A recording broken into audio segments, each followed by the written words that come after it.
Imagine a waterway, just a single specific stretch of ocean. Hmm. But this waterway is so vital, so absolutely essential to the underlying mechanics of our modern world, that the entire global economy essentially holds its breath every time a major vessel navigates through it. Yeah, it's a pretty intense image. Right. You're picturing an artery that pumps the lifeblood of global commerce.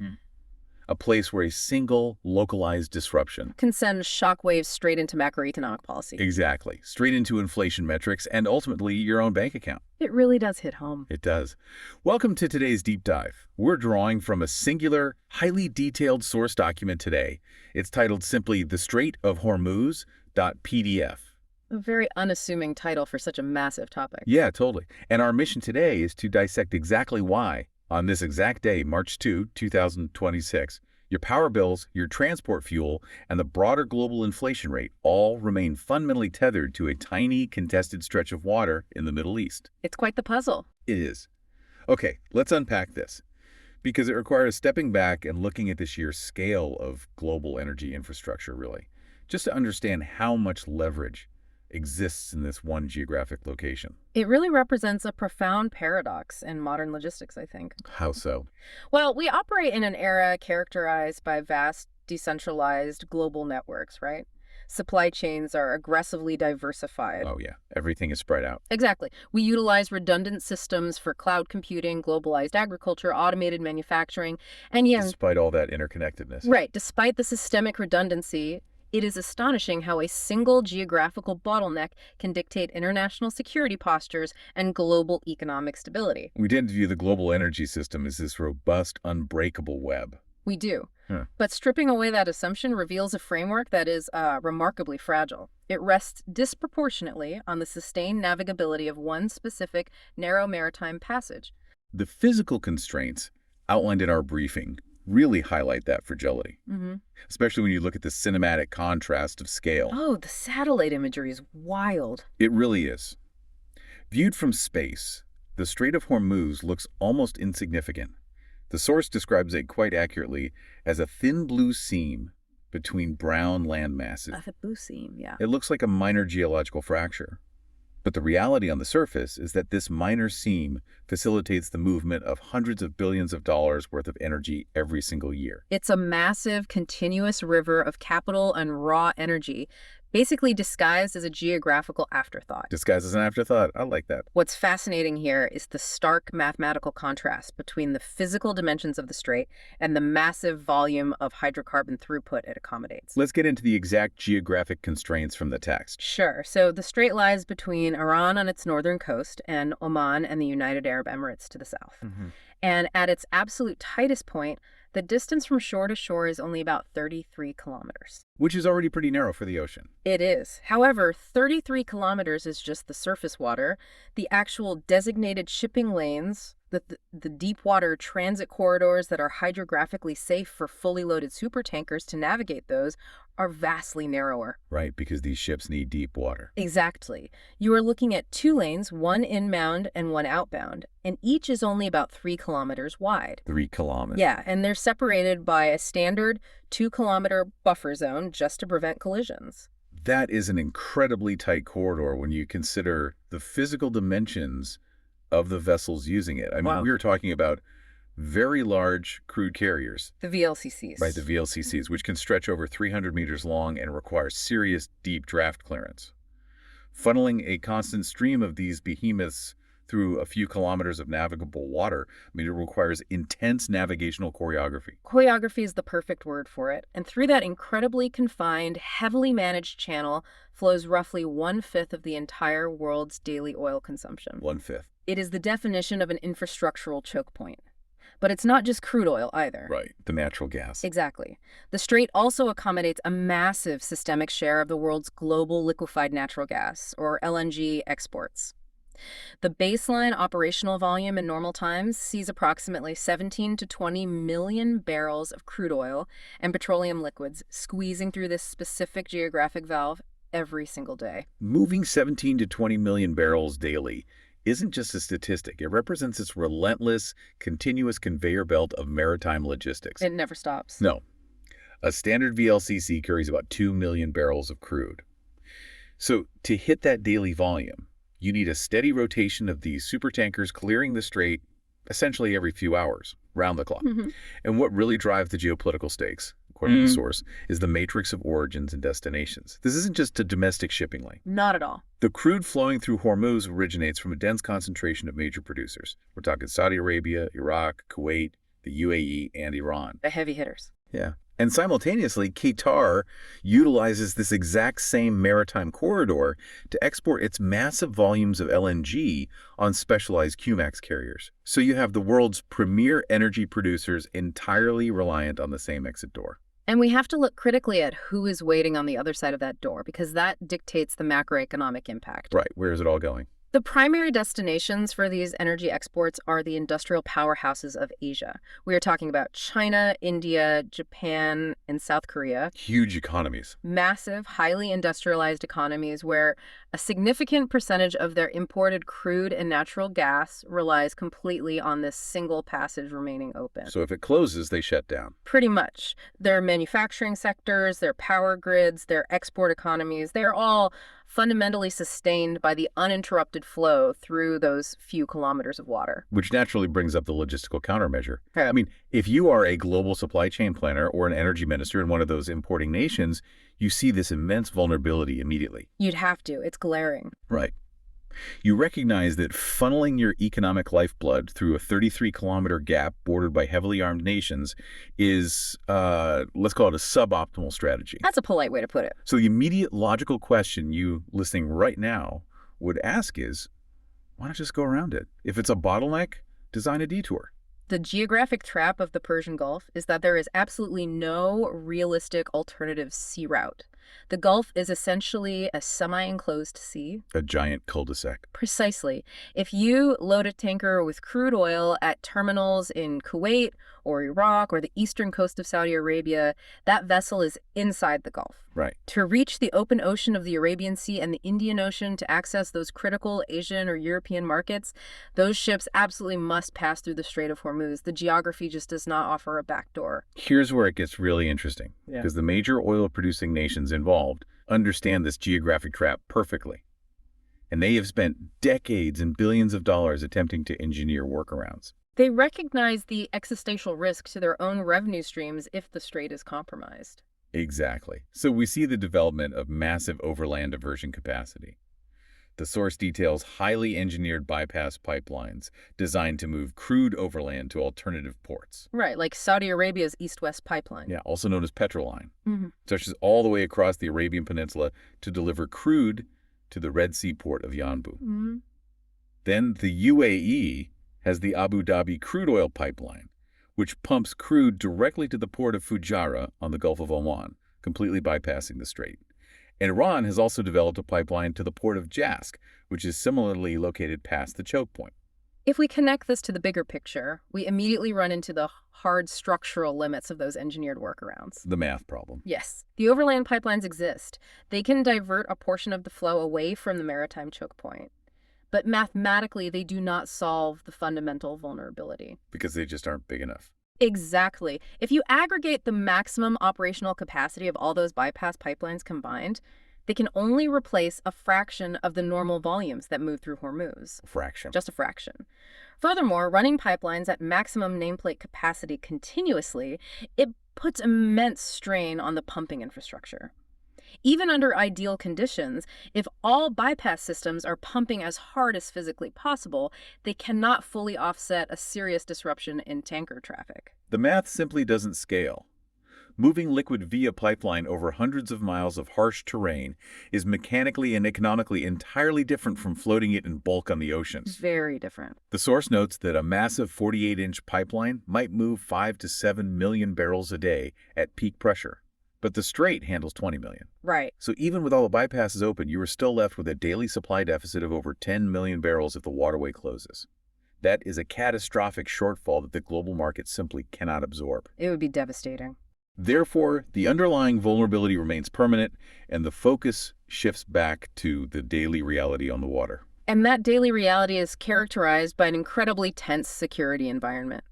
We have these massive, slow-moving commercial vessels heavily constrained in their maneuverability by the narrow, deep water lanes. They're sitting ducks. In many ways, yes. They are often operating under heightened security protocols, physically escorted at times by international naval coalitions, warships, and constantly shadowed by fast patrol boats and surveillance aircraft. The imagery there is stark. Below the waterline, you have the steady, silent flow of hydrocarbons that is literally keeping the lights on in factories thousands of miles away.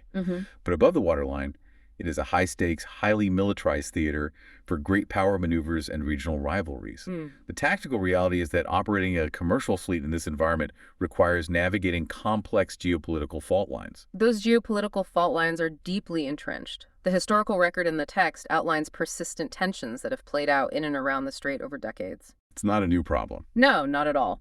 There are well-documented periods of heightened confrontation involving Iran, the United States, and various regional actors.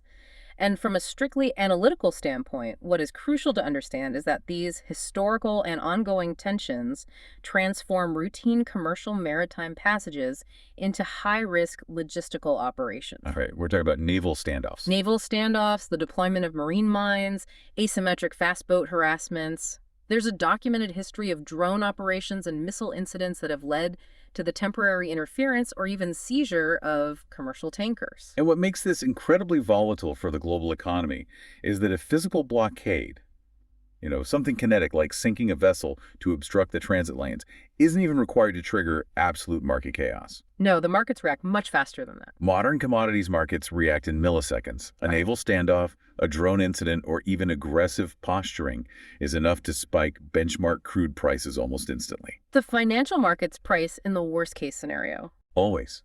The mere possibility of a prolonged interruption bakes a permanent geopolitical risk premium into global energy prices. And that risk premium manifests as a tangible logistical nightmare with immediate economic consequences. Let's look at marine insurance. Okay. Commercial shipping relies on complex insurance structures, primarily underwritten in London. When the security situation in the strait deteriorates, the Joint War Committee can designate the area as a high-risk zone. Which changes everything. Suddenly, ship owners face soaring war risk premiums just to enter the Gulf. These premiums are calculated as a percentage of the hull's total value. For a VLCC valued at $100 million, a sudden jump in the risk premium can add hundreds of thousands of dollars to a single voyage's operational cost. And if the risk is deemed completely unacceptable by the underwriters or the corporate risk departments of the shipping conglomerates, vessels are forced into rerouting decisions. As we established, There is no alternative sea route out of the Gulf. Exactly. Rerouting in this context means vessels holding position outside the Gulf, anchoring in the Arabian Sea, and just waiting it out. Which destroys delivery schedules. Refineries in Asia expecting a delivery of 2 million barrels on Tuesday suddenly have an empty berth. And then what? That triggers a scramble for alternative spot market crude, which drives prices up further. The economic friction is immense. It's a compounding cascade of costs. Even when the physical flows of oil continue without a single drop being destroyed, the elevated insurance costs, the delays, the increased security protocols, and the speculative market trading all combine to inflate the baseline cost of energy. You are continuously paying for the friction and the fear of what might happen in the Strait of Hormuz. Which brings us crashing into the specific realities of today, because everything we are discussing isn't just a theoretical modeling exercise or a history lesson. Right. We have a stark reality check for right now. Yeah. By early 2026, and again, framing this specifically around today, March 2, 2026, this precarious infrastructural balance has come under immense active strain. It has. We have moved past a baseline geopolitical risk premium. Traffic is actively disrupted, and the operational risks for maritime logistics have surged dramatically. The current operating environment is defined by a convergence of acute triggers. According to the document, we are observing active, large-scale military exercises near the transit corridors. Right, in the worst possible spot. Exactly. We are seeing partial, unannounced restrictions being placed on the navigational waterways. Most critically, there are documented incidents of asymmetric attacks on or near the shipping routes. So this isn't abstract diplomatic tension anymore. No, it is an active deterioration of the physical security environment, and the logistical data reflects this immediately. There are sharp, quantifiable drops in the number of commercial vessels whose operators are willing to transit the area. Which directly coincides with sudden, painful upward spikes in global crude and LNG benchmark prices. Percent. So what does this all mean for the macroeconomic landscape, and more importantly for you listening to this right now? It is very easy to analyze global supply chains, supertankers, and pipeline capacities, and categorize them as distant, abstract problems for commodities traders working in financial capitals. It sounds like someone else's problem. But the transmission mechanism from macro geopolitics to your everyday life is incredibly direct and remarkably fast. The stakes are comprehensive, and they permeate every layer of the economy. Traders, risk analysts, and central bank policymakers are currently operating in a state of high alert. They're trying to figure out how long this lasts. Right, attempting to model whether this is a short-term, localized crisis that will resolve or the beginning of a prolonged structural disruption. For the importing countries we discussed earlier, those Asian economies deeply dependent on these specific hydrocarbon flows, the impacts are existential to their economic growth. It's a life or death situation for their industries. If the flow of crude and LNG is heavily restricted, you see immediate impacts on power generation grids. Industrial output contracts because factories either lack the energy to run or the raw petrochemical inputs to manufacture goods. It's classic cost-push inflation. If the oil doesn't flow smoothly, the baseline cost of energy spikes. If fuel prices skyrocket, the cost to transport the goods that do manage to get manufactured skyrockets. Everything gets more expensive to move? The maritime shipping industry, the trucking industry, the aviation sector, they all face immediate, massive increases in operational costs. And those costs are not absorbed by the corporations. They are passed directly to the consumer. Straight to the checkout line. It shows up in the price of food, the price of consumer electronics, and the cost to heat or cool your home. The global inflation rate is, quite literally, tethered to the physical security of a 33-kilometer passage. This raises an important question about how global systems attempt to adapt in real time to a severe chokepoint crisis. How do you even adapt to something like that? Well, what we are observing right now in the background of the immediate market panic is a frantic structural scramble. Energy producers within the Gulf are pushing whatever crude they possibly can through those limited capacity bypass pipelines we analyzed earlier. Maxing them out. Yes, maximizing overland diversion to maintain some level of market supply and revenue. Simultaneously, the importing nations are executing emergency protocols. They are desperately trying to diversify their supply chains on the fly. You see aggressive bidding on the spot market for crude shipments from West Africa, the Americas, or the North Sea, really anywhere that isn't reliant on transit through Hormuz. Anywhere but the Gulf. At the same time, governments are rushing to tap into or build up their strategic petroleum reserves to act as a buffer against physical shortages. But securing alternative crude is complex. Extremely. Refineries are often calibrated for specific grades of Gulf crude, meaning you can't always just seamlessly substitute oil from another continent without impacting refinery efficiency. It's not just plug and play. Precisely. And despite all of that frantic, highly coordinated adaptation, despite the strategic reserves, the overland pipelines, and the complex supply chain diversions, we brought back to one hard, unavoidable reality regarding global infrastructure. The bottleneck remains. As long as global baseline energy demand relies as heavily as it currently does on the oil and natural gas extracted from the Persian Gulf, this narrow 33-kilometer corridor between Iran and the Arabian Peninsula will act as the critical regulatory valve for the entire planet's economy. It is the ultimate infrastructural bottleneck. To synthesize everything we've dissected today, I want to reiterate the core premise of our briefing because it perfectly encapsulates the gravity of this situation. It's a powerful quote. It really is. The source notes. When it is open, the world energy flows. When it is threatened, the entire global economy holds its breath. It is a brilliant distillation of how leverage works in the modern world. It is a sobering assessment of our current geopolitical and economic reality, but looking at this critically leaves us with a much deeper structural dynamic to consider. This specific maritime strait holds its immense, disproportionate power exclusively under the condition that global energy demand is heavily met by Gulf oil and gas. Right. But what happens to the global balance of power the moment rapid technological leaps or a massive scaling of alternative energy sources permanently shift that underlying demand? That's fascinating. If the mere threat of restricting this 33-kilometer waterway can currently trigger worldwide inflation, force global supply chains to reroute, and dictate the military postures of superpowers, How completely will the geopolitical map be rewritten when this singular choke point suddenly loses its leverage? That is exactly the kind of structural question that forces us to rethink how the future will be organized, and hopefully gives you something fascinating to analyze on your own today. Thank you for joining us on this deep dive into the Strait of Hormuz.